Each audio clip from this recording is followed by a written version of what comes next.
జ్యోతి, ఏమిటండి? బా తలనొప్పి వస్తుంది, కాస్త కాఫీ తీసురా. అలాగే. ఆగు. ఇదిగోండి కాఫీ. ఏమండి, ఈ మధ్య నా మీద మీకు ప్రేమ తగ్గిపోయిందండి. తగ్గిపోవడం అంటే సైకిల్ గాలి తగ్గిపోయినట్ట? అదేమి కాదు, మీరు ఎంతసేపు సెల్ పట్టుకొని టిక్కు టక్కు టిక్కు టక్కు టిక్కు టక్కు అని కొట్టుకోవడం తప్పించి నన్ను అసలు పట్టించుకోవడం మానేస్తారండి. మరి ఎలా ఉండాలో నువ్వే చెప్పు. అసలు మొగుడు పెళ్ళాలనేవారు పాలు నీళ్ళగా చిలక గోరికలాగా కలిసిమెలిసి కాపురం చేయాలని మా అమ్మమ్మ మా నాయనమ్మ చెప్పేవారు. ఇదంతా పాత చింతకాయ పచ్చడి.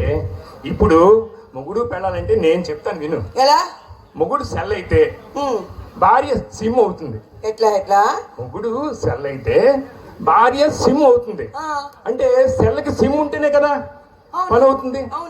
కాబట్టి అంటే భర్తకి భార్య చాలా అవసరం. అంటే సెల్లకు సిమ్ ఎలా అవసరం, భర్తకు భార్య ఎలా అవసరం. ఎంత మంచివారో. అంత జీడిపప్పు వేసి ఇంత ఉప్మా చేస్తానే. అర్జెంటుగా తీసుకురా. Cell phone SIM, cell phone SIM, cell phone SIM. ఇది చాలా అమాయకురాలండి. నా దగ్గర చైనా సెల్ ఉంది, దానిలో 4 సిమ్ములు ఉంటాయి, అందులో ఇది సిమ్ము.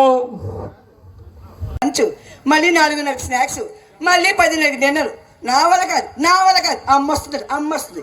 ముగ్గురు కొడుకులు అక్కడ తగలడచ్చు కదా. అమ్మ వస్తుందట. ఎదుగో ఇలా రా. ఏంటి వస్తుంది? మా అమ్మ కాదు, మీ అమ్మ. మా అమ్మ. అమ్మో, మా అమ్మని చూసి 30 రోజులైంది. ఎప్పుడెప్పుడు వస్తుందని కళ్ళల్లో ఒత్తిడి వేసుకొని మరీ చూస్తానండి. ఏమండి, మా అమ్మ వస్తుంది కదా. మా అమ్మ కాఫీలు గిఫీలు తాగదు. ఇదిగో మా అమ్మ వచ్చేటప్పుడు మీరు బయటికి వెళ్ళి బజార్కి వెళ్ళి ఇంత ప్లాస్కో తీసుకోండి, అందు నిండా మనం ఆలిక్స్ పోసుకొని వెళ్దాం. సరేనా? ఎన్ని గంటలకు వస్తుంది? 2 గంటలకి. 2 గంటలు. అబ్బా ఏమండి, అప్పటి వరకు ఏ సినిమా టీవీ సీరియల్స్ ఏవో చూద్దాం, ఇద్దరం కలిసి వెళ్దాం. సరేనా? అలాగే. అబ్బా మళ్ళా ఏమిటండి, మా అమ్మ వస్తుంది కదా, నేను అంట్లో పనులు చేసుకుని బోల్డెని పనులు ఉన్నాయి. వస్తుంది, మీ అమ్మ కాదు, మా అమ్మే.